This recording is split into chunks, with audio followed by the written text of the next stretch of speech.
phone কৰি যেতিয়া কান্দিব মোক বচা মোক বচা মোক বচা মই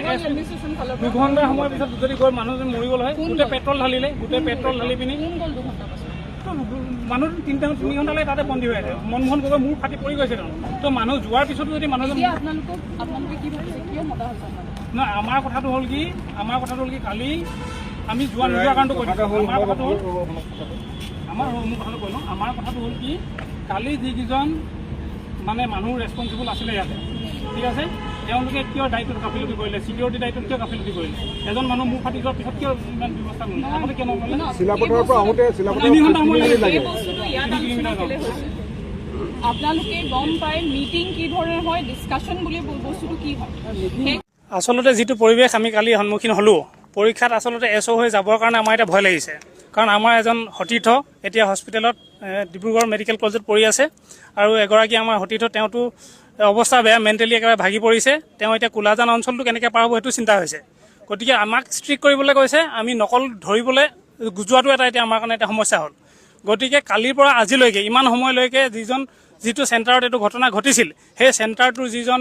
চেণ্টাৰ ইনচাৰ্জ তেখেত এতিয়ালৈকে বৰখাস্ত হোৱা নাই এইটো এটা বৰ ডাঙৰ মানে কথা হৈছে গতিকে এইটোৰ ওপৰত আমি সমূহ ইয়াত গোট খাইছোঁহি গতিকে তেওঁ অতি সোনকালে বৰখাস্ত হ'ব লাগে লগতে যিকেইজন কালপিতে এইটো ঘটনা ঘটাইছিলে ভিডিঅ' ফুটেজ আছে আইডেণ্টিফাই কৰক এতিয়ালৈকে তেওঁলোকক কি কাৰণে প্ৰশাসনে তেওঁলোকক কৰায়ত্ব কৰিব পৰা নাই বা উচিত ব্যৱস্থা গ্ৰহণ কৰিব পৰা নাই গতিকে আমাৰ দাবী এইটোৱে আমাৰ যদি এই মানে সতীৰ্থসকলক যদি আমাক ভালকৈ যদি পৰীক্ষা ডিউটি দিবৰ কাৰণে যিখিনি আমাৰ মানে যিখিনি আমাৰ নিৰাপত্তা নিশ্চিতটো যদি কৰিব নোৱাৰে আমি আজিৰ পৰা পৰীক্ষা বৰ্জন কৰিম বুলি আমি ভাবিছোঁ আৰু কালি ঘটনাটো অত্যন্ত দুৰ্ভাগ্যজনক এইটো দেখাত এনেকুৱা লাগিছে এইটো যেন পূৰ্ব পৰিকল্পিত দুষ্কৃতিকাৰীসকলে এটা সুযোগ বিচাৰি আছিলে আৰু সেই সুযোগ তেওঁলোকে লাভ কৰি এনেকুৱা ধৰণৰ অপ্ৰীতিকৰ পৰিস্থিতিৰ সৃষ্টি কৰিলে আৰু দ্বিতীয় কথাটো হ'ল এই ক্ষেত্ৰত মই প্ৰশাসনৰ দুৰ্বলতা বুলি ক'ম কাৰণ সেইদিনা আমাক কৈছিলে যে এখন তামোল খালেও আমাক দায়িত্বৰ পৰা অব্যাহতি দিব আমাৰ ওপৰত ডিচিপ্লিনাৰী একশ্যন ল'ব এনেকুৱা ধৰণৰ বক্তব্য জিলা প্ৰশাসনৰ ফালৰ পৰা দিলে কিন্তু এনেকুৱা ধৰণৰ ঘটনা ঘটি গ'ল ঘটনা ঘটি যোৱাৰ পিছতো একো এতিয়ালৈকে কৰা নেদেখিলোঁ কাকো এৰেষ্ট কৰা নাই সেইটো অত্যন্ত দুৰ্বলতা জিলা প্ৰশাসনৰ আৰু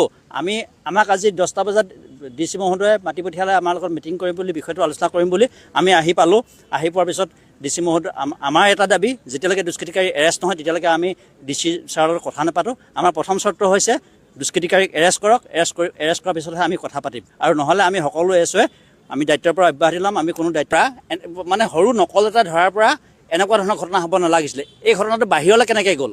ছোৱালীজনী কিবা এটা কাৰণত গাড়ী খুন্দা খালে নে আগত পৰি দিলে তাৰ লগত ইয়াৰ কোনো সংগতি নাই নকল এটা ধৰিছে নকল ধৰাটো নিৰীক্ষকৰ দায়িত্ব নকল ধৰাৰ পিছত ছোৱালীজনী গৈ পৰি দিব সেইটো কেনেকুৱা কথা হ'ব আৰু পৰিলে বুলি সেই ছোৱালীজনী মৃত্যু বুলি বাহিৰত উৰা বাতৰি বিয়পি গ'ল বিয়পি যোৱাৰ পাছত ইমান মানুহবিলাক ষ্টুডেণ্টে নহয় ওচৰ চুবুৰীয়া বহুত মানুহ আহিলে আমি ভিডিঅ'ত দেখিছোঁ ক'ৰ পৰা আহিলে এইবিলাক মানুহ গতিকে এইটো উৰা বাতৰি বিয়পিছে আৰু তেওঁলোকে এই সুযোগটো হয়তো বিচাৰি আছিলে বুলি